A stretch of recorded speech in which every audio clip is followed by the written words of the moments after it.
सियावर रामचंद्र जी की जय। देखिए, जैसे ही गोल भीलों ने रामचंद्र जी को बताया कि भरत सेना लेके आ रहे हैं, तो यह सुनते ही रामचंद्र जी का मन पुलकित हो गया।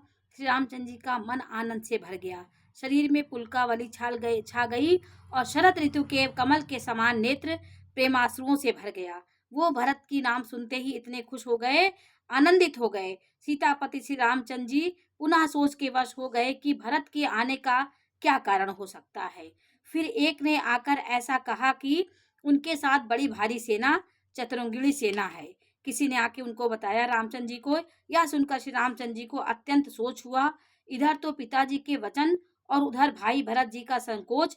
भरत जी के स्वभाव को मन में समझकर तो प्रभु श्री रामचंद्र जी चित्त को ठहराने के लिए कोई स्थान नहीं पाते।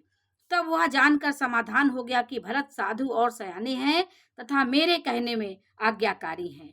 लक्ष्मण जी ने देखा कि प्रभु श्री रामचंद्र जी के हृदय में चिंता है, तो वे समय के अनुसार अपना नीति युक्त विचार कहने लगे। अब देखिए, लक्ष्मण रामचंद्र जी कह रहे हैं कि वो क्यों आ रहे हैं। अब देखिए, रामचंद्र जी का दिल और लक्ष्मण तो क्रोधी हैं, तुरंत उन्हें गुस्सा आ जाता था।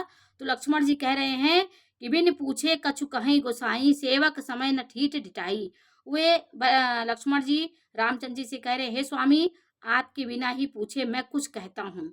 सेवक समय पर ढिठाई करने से ढीठ नहीं समझा जाता, अर्थात आप पूछे तब मैं कुछ कहूँ ऐसा अवसर नहीं है, इसलिए मैं मेरा कहना ढिठाई नहीं होगा। हे स्वामी, आप सर्वज्ञों में शिरोमणि हैं, सब जानते हैं। मैं सेवक तो आपकी समझ की बात कहता हूँ।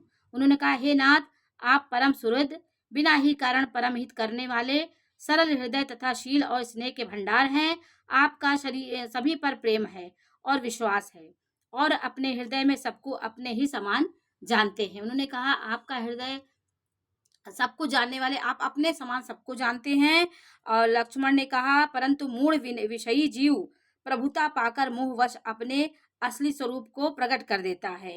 उन्होंने कहा, आप तो परब्रह्म हैं और शिरोमणि हैं, सबके मन को जानते हैं, सबकी अच्छा करते, लेकिन ये व्यक्ति जो है, ये मनुष्य जो है, वो जीव जो है, वो प्रभुता पा करके मोह के वश में हो जाता है और अपने असली स्वरूप में आ जाता है, जो उसका मानवीय स्वरूप होता है। भरत नीति परायण, साधु और चतुर हैं। प्रभु आपके चरणों में उनका प्रेम है, इस बात को सारा जगत जानता है। वे भरत भी आप आज श्री रामचंद्र जी का पद पाकर धर्म की मर्यादा को मिटाकर चले हैं।